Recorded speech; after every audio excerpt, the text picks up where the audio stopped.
네, 안녕하세요. 과천시 추사박물관 학예사 허홍범이라고 합니다. 제가 맡은 부분은 과천과 추사 김정희입니다. 우리가 추사 김정희 선생 하면은 19세기 전반을 살다간 실학자로 기억을 합니다. 그리고 추사체를 남긴 서예가로 가장 많이 알려져 있습니다. 그러면 추사 선생하고 과천은 어떤 관계가 있을까요? 그거를 집중적으로 살펴보기로 하겠습니다. 추사 선생의 삶은 크게 나누어서 젊은 시절에 수학 시절, 그 다음에 24살 때 북경 연행을 다녀온 점, 그것이 이제 추사 선생의 일생을 어떻게 보면 결정지은 가장 큰 젊은 날의 충격이었을 겁니다. 그리고 그 후에 한 10년 후에 이제 34살 때 문과인 대과에 합격했다라는 점이죠. 그래서 관직 생활을 한 20년 정도 하다가 55살 때 제주 유배를 가게 됩니다. 8년 3개월이라고 하는 긴 시간입니다. 제주 시절에 흔히 이제 추사체는 제주 시절에 완성되었다라는 표현이 많이 등장합니다. 그러나 그거는 이제 반만 추사를 설명하는 부분일 겁니다. 그리고 제주 유배가 끝난 다음에 강상 시절이라고 나오는데요. 그게 노량진, 당시에는 이제 과천 땅이었습니다. 그래서 과천의 노량진에서 약 1년 정도 제자들의 서화 수련과 학습 이런 거를 주로 하던 시절, 그 이후에 또 한 번의 이제 유배를 가게 됩니다. 함경도 북청 1년의 유배입니다. 그리고 나서 북청 유배가 끝난 다음에 67세 때인 1852년 10월 9일 과천의 과지초당에 도착합니다. 그래서 그때부터 만 4년 하루인 1856년 10월 10일 돌아가시게 됩니다. 그 말년 시기가 4년간의 과천 시절이라고 할 수 있겠습니다. 예술가한테 있어서 그 말년 양식이라는 표현이 미학에서는 합니다. 에드워드 사이드가 한 말인데요. 이 예술가한테 있어서 말년이라고 하는 것은 그 이전에 자신의 예술에 대한 부정이기도 하고 새로운 창조로 나가는 길이기도 하고 생을 마감하는 내용이기도 합니다. 그래서 굉장히 복잡한 내용을 담고 있고 한 인간을 갖다 응축한다라고 굉장히 좀 자세하게 나와 있습니다. 추사한테 있어서도 과천 시절이라고 하는 것은 그런 시절이 아니었나 그런 생각을 합니다. 추사 선생이 과천 시절에 자신이 쓴 글을 2번이나 불태웠습니다. 예술가는 아무래도 젊은 시절에 좀 어설펐다고 할까요? 그런 거를 남기고 싶지 않은 어떤 결벽증 이런 것도 작용했을 겁니다. 어쨌든 최말년 4년간의 과천 시절이 추사를 보다 잘 설명하는 그러한 시기이기도 합니다. 그래서 여기에서는 과천 시절을 중심으로 해서 추사 선생이 남긴 작품 5점 정도를 중심으로 해서 과천 시절에 대해서 설명하고자 합니다. 이제 우리가 근데 그 추사 선생을 너무 추사체로만 기억하기 때문에 그것보다는 저는 굉장히 효도하는 인간이었다라고 생각합니다. 그러니까 무슨 얘기냐면 추사 선생이 유배 가기 이전에 생부인 김노경이 고금도로 유배를 먼저 갔었거든요. 그래서 그 시봉을 하기도 하고 했는데 생부인 김노경이 고금도에 유배됐을 때 3번이나 격쟁을 합니다. 격쟁이라고 하는 것은 국왕이 행차를 할 때 거기 앞에 나가서 꽹과리를 치든지 뭐 장구를 치든지 해서 자기 집안의 억울한 점을 호소하는 겁니다. 국왕한테 직접. 그런데 당시에 양반이 그렇게 격쟁을 하는 경우는 그렇게 많지 않았습니다. 그런데 추사 선생은 격쟁을 일생을 통해서 무려 8번이나 했다라는 사실입니다. 젊은 시절에 그렇게 3번이나 했고요. 말년인 과천 시절 69세에서 71살 때까지 3년간 무려 5번이나 격쟁을 합니다. 아버지의 억울함을 풀어달라는 거죠. 결국에 아버지와 추사 선생의 그 유배를 다녀온 그 죄는 당대에 풀리지 못했습니다. 추사 선생이 돌아가시고 나서 6개월 후에 그 신원이 되거든요. 그러니까 추사 선생이 5번, 3번, 5번, 8번이나 했었던 그런 격쟁은 사실 당대의 효과를 거두지는 못했던 거죠. 그러나 가문을 지키기 위한 행위였습니다. 그것이 중요하다라고 생각이 되고요. 제주 시절에 서자밖에 없었기 때문에 만 60이 됐을 때 양자를 드리게 됩니다. 그때 이제 양자인 상무한테 보낸 편지가 남아 있는데요. 그 편지에 우리 집안의 가훈은 직도 이행이니 바른 도를 행하라 이런 거죠. 그러니 너도 우리 집안의 가훈을 양자가 돼서 잘 지키라 이제 그런 표현이 있습니다. 그러니까 집안을 건사한다라는 것이 얼마나 중요한지를 잘 보여주는 사례이기도 하고 또한 추사 선생이 효자 집안에는 추사 선생이 글을 많이 써줬어요. 그러니까 정려문이라든지 뭐 효자문이라든지 이런 걸 많이 해줬거든요. 그런 점도 좀 더 생각해 볼 측면이 아닌가 그런 생각이 듭니다. 추사 선생이 말년에 과천에 4년을 사셨을 때 과천의 과지초당에서 봉은사까지가 한 5km 정도 떨어져 있는데요. 봉은사에 추사 선생이 기고하던 방이 있었고요. 그래서 봉은사를 많이 오가셨던 점이 있습니다. 그리고 과지초당이라고 하는 것은 추사 가문의 과천 별장입니다. 물론 그것은 이제 젊은 시절에 추사 선생이 한 30대 말 이렇게 지금 과천의 주암동에 과지초당이라는 별장을 지은 건데 생부 김노경이 당시에는 한성판윤이라고 하는 바쁜 직책, 그러니까 서울특별시장을 했기 때문에 바빴겠죠. 그러니까 그때 이제 장남인 김정희 선생이 그 공사 감독도 하고 그러면서 이제 과천과 인연을 맺게 된 것이죠. 그래서 과천 시절에 남긴 5작품을 좀 살펴보겠습니다.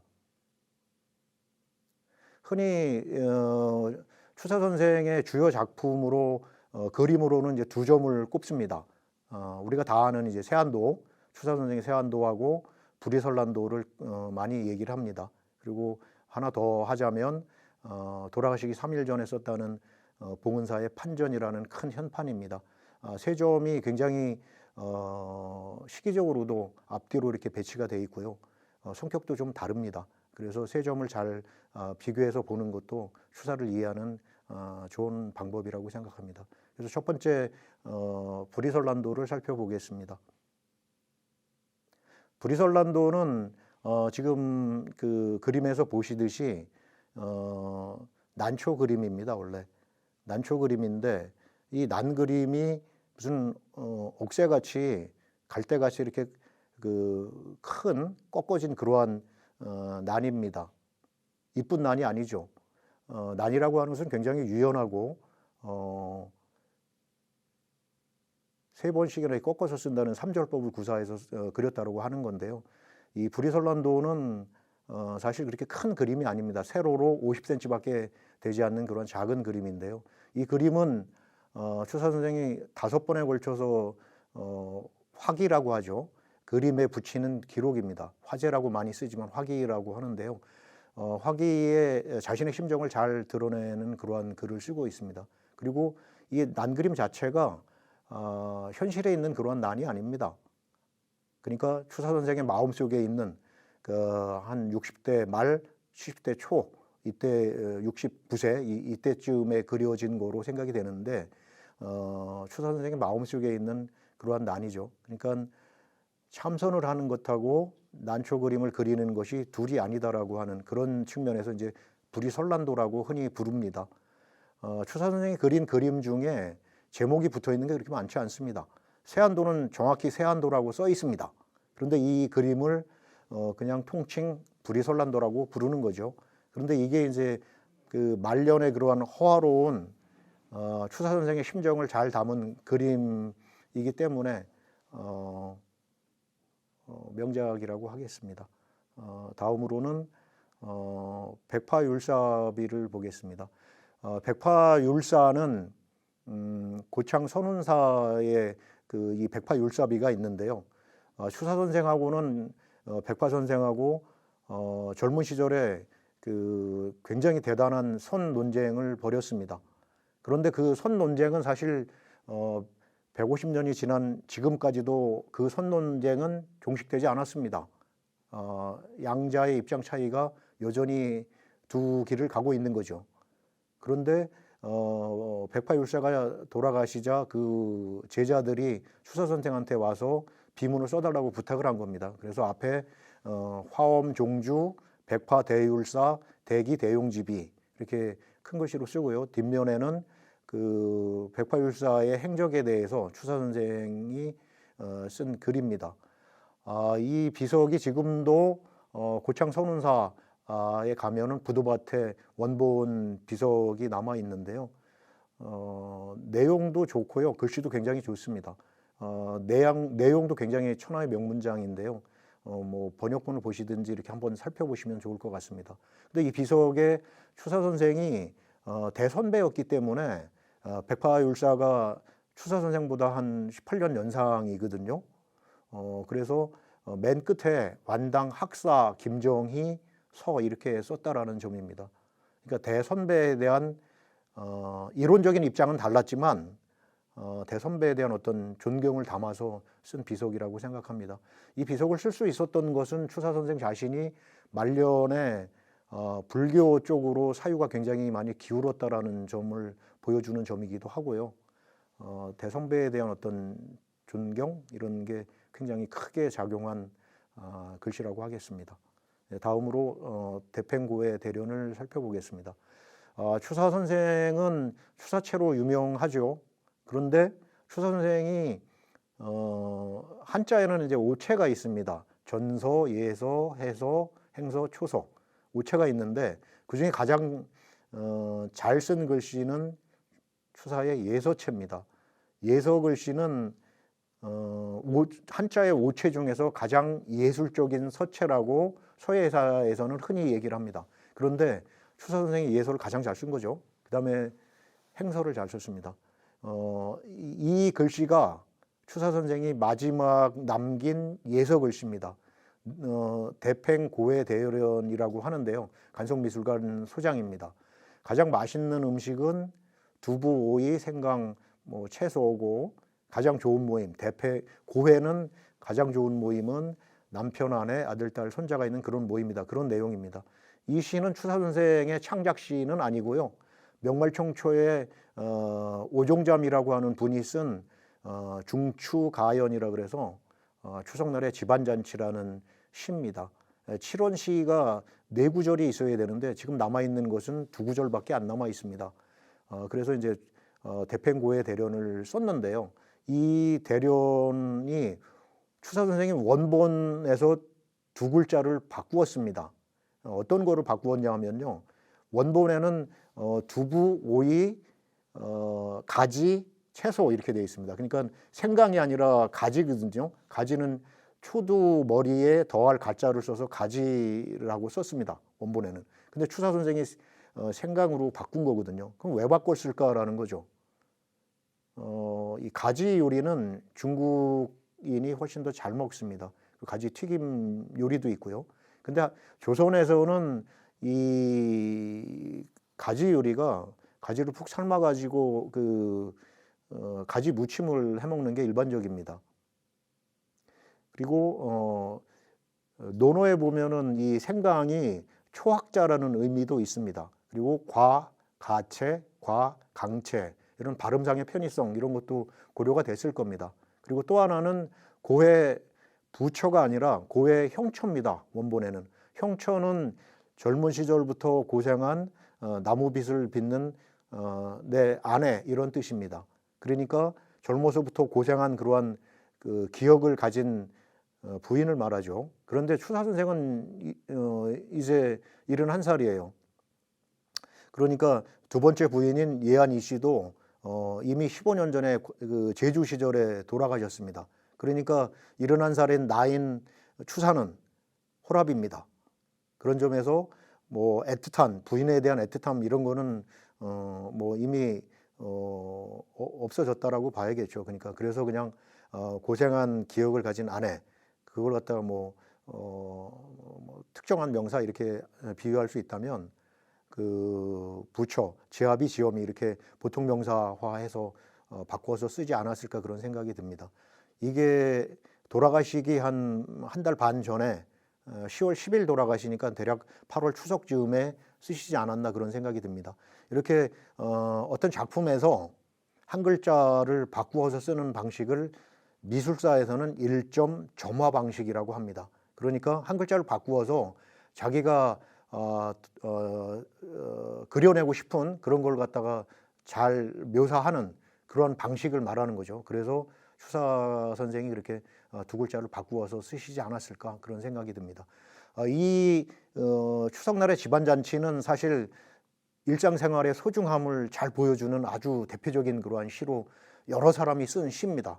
20세기에도 21세기에도 뭐 디지털 아트 작품으로도 새롭게 창작되는 그러한 시 중에 하나입니다. 그런데 추사가 남긴 이러한 추사적인 변형, 이것도 상당히 의미가 있겠다라는 생각이 듭니다. 네 번째로는 편지를 보겠습니다. 추사 선생이 남긴 편지는 한 300~400통 이제 문집에 남아 있고요. 현실적으로 지금 이제 추사 편지가 남아 있는 건 한 1000통 정도 되는 거로 생각이 됩니다. 그런데 가장 유명한 편지가를 들라면 8살 때 생부한테 보낸 편지가 가장 어렸을 때 편지고요. 그리고 이제 70살 때 쓴 이 부천자루 벼루 10개 편지입니다. 이 편지는 추사 선생이 자신의 글씨를 쓰기 위해서 얼마나 노력하는 인간이었는지를 아주 잘 보여주는 그러한 대목이 있습니다. 그러니까 오서 수 부족원 70년 마천시변 독진 천호 이렇게 쓰고 있습니다. 제 글씨는 비록 자랑할 거는 아닙니다만 70평생에 벼루 10개를 구멍냈고 부천자루를 몽당붓으로 만들었습니다. 그럴 정도로 나는 내 글씨를 쓰기 위해서 평생을 바쳤습니다라고 하는 그러한 대목입니다. 이거는 절친인 영의정을 지낸 권돈인이라고 하는 친구한테 보낸 편지의 별지입니다. 추사체가 무엇인가라고 했을 때 저는 추사 김정희가 쓴 것만이 추사체라고 생각합니다. 이것이 학문적으로 증명되지는 않았는데요.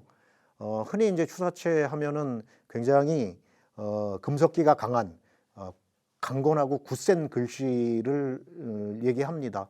그런데 이미 19세기 중반에 추사체를 너무 너나 나나 따라서 썼거든요. 그래서 일세를 풍미한 추사체라고 그렇게 미술사에서도 쓰고 있습니다. 그러니까 그만큼 추사체가 유행을 하게 됐다라는 것인데요. 그것을 다 추사체라고 할 것인가라고 했을 때 저는 단호히 아니다라고 생각합니다. 그러니까 추사 선생을 따라서 쓴 그러한 추사풍의 글씨, 그거는 추사체가 아니다. 그건 뭐라고 부를 것인가라고 했을 때 제가 농담적으로 추사 따라체라고 얘기하겠습니다. 그거는 왜 이 말씀을 드리냐 하면 추사 선생은 자기 자신의 미감에 맞는 그러한 예서 행서를 쓴 거죠. 그 결과가 오늘날 우리가 부르는 추사체입니다. 그런데 추사체가 아무리 뛰어난 글씨라고 해서 그거를 따라서 썼다고 해서 그것이 추사체가 되지는 않습니다. 추사의 예술의식은 그런 걸 겁니다. 나는 내 성정에 맞는 내 글씨를 썼으니 너는 너한테 맞는 너의 성정에 맞는 그런 글씨를 써라. 그게 맞겠다라는 게 추사가 글씨에 대한 생각일 겁니다. 그래서 사람은 다 성정이 다르기 때문에 그 자기에 맞는 그러한 미감을 구사하는 게 중요하겠죠. 그런 점에서 저는 추사체는 추사 김정희가 쓴 것만이 추사체다라고 생각합니다. 서예의 역사에서 왕이지가 유일하게 서예의 성인입니다. 서성이죠. 그런데 간송미술관의 최한수 선생은 추사 선생을 또 하나의 서예의 성인이다 이렇게 표현했습니다. 그 이유는 왕이지가 서예의 역사에서 한자의 문자성을 완성한 존재라고 한다면 추사는 한자의 상형성을 회복한 존재다라는 점입니다. 그것이 매우 중요하죠. 더구나 추사 선생은 며느리나 부인한테 보낸 한글 편지가 40통이나 지금도 남아 있습니다. 그러니까 한자뿐만 아니라 한글까지도 썼고요. 가장 창조적인 글씨를 구사했다라는 점이 추사체의 특징이라고 생각합니다. 굉장히 공간을 장악하는 힘이 강한 글씨가 디자이너한테는 추사체로 생각이 됩니다. 그만큼 매력적인 글씨죠. 그런데 그 글씨를 쓰기 위해서 나는 70평생을 바쳤다라고 하는 이 토로, 이것이 권돈일한테 보낸 이 부천자루 벼려올게 편지입니다. 다음으로 마지막 글씨인 봉은사 판전 현판을 보겠습니다. 판전은 경판을 보관하는 집을 말합니다. 보통 장경각, 장판각 이렇게 부르는데요. 여기서는 판전이라고 궁궐 전자를 썼습니다. 굉장히 이제 높이는 거죠. 그러니까 화엄경을 1856년에 봉은사에서 새로 만들었기 때문입니다. 그래서 이 판전이라는 글씨가 가로로 213cm입니다. 2m가 넘는 큰 글씨입니다. 그리고 끝에 70일과 병중작 이렇게 썼습니다. 71살의 과천 사람이 병중에 쓰다 이렇게 보통 풀이를 합니다. 어떤 사람은 70일 과의 그 과일 과자, 그 과자를 과천 사람이라고 하지 않고 71개의 결과물이다, 성과다 이렇게 보는 분도 있습니다. 그리고 맨 끝에 보통 서예가가 서명을 할 때 누구누구 글서자, 글씨를 쓰다 또는 백길사자 쓰다 이런 의미로 서, 사 이런 걸 많이 쓰는데요. 추사 선생이 그 지을 작자를 쓴 경우는 거의 없습니다. 그런데 이것이 돌아가시기 3일 전에 쓴 글이라서 그랬을지는 모르겠습니다. 71살의 과천 사람이 병중에 쓰다 이렇게 담담하게 쓰고 있습니다. 이 글씨는 굉장히 힘 있는 글씨는 아닙니다. 유홍준 선생은 이 판전 마지막 글씨를 보고서 두고서 이제 동자체다, 어렸을 때의 그 천진한 그러한 모습이 잘 드러난 그런 글씨라고 설명을 하기도 합니다. 힘이 넘치는 글씨는 아니지만 저렇게 쓰는 것도 굉장히 쉽지 않은 것이고요. 그래서 추사의 절필작으로 판전을 얘기합니다. 예, 앞에서 이제 추사의 과천 시절 대표작 5점을 보았는데요. 사실 이제 추사 선생이 과천 시절에 자신의 작품을 2번이나 불태웠다라는 점을 앞에서 말씀드렸고요. 그거는 예술가의 어떤 예민한 자의식 때문이었다라고 생각이 듭니다. 과천을 표현한 구절을 제가 여러 번 찾아봤는데요. 그 중에 이제 가장 인상적인 건 그렇습니다.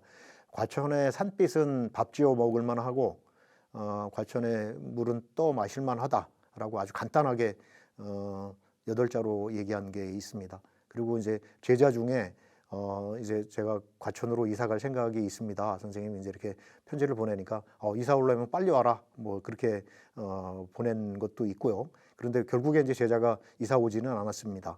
옥수 조면호한테 보낸 편지에 주고받은 것인데요. 말년 시절의 모습은 추사한테 있어서는 그걸 일반적으로 달관이라고만 얘기하고 싶지는 않습니다. 일상적인 생활, 호라비로서의 생활, 그리고 가문이 무너진 상황에서 이 자식들을 위해서라도 생부가 또는 자신이 그 신원을 받아야 되는 그러한 입장. 그래서 5번이나 격쟁을 하고 또 무너진 가문을 일으켜 세우기 위해서 또 자기 글씨를 쓰고, 그리고 또 황상을 만난 다산의 제자인 황상과 만난다든지 뭐 다산의 자제들하고 편지를 주고 받는다든지 이런 여러 측면들이 있는데요. 과천 시절은 그런 점에서 굉장히 어떤 일생을 요약하는 그러한 시기였더라고 생각이 듭니다. 그래서 추사 김정희가 우리한테 남긴 것, 또는 오늘날 우리가 추사 김정희를 기억하는 이유는 무엇인가 라고 했을 때 서예 역사상 추사 선생이야말로 가장 창조적인 작가였기 때문에 오늘날 계속 얘기되는 것은 아닌가 그런 생각을 합니다. 물론 학문적으로는 2가지 측면을 얘기합니다. 추사체의 창출이라는 측면과 조선 금석학의 개창조다라고 하는 2가지 측면은 학술적으로 매우 중요한 사실입니다.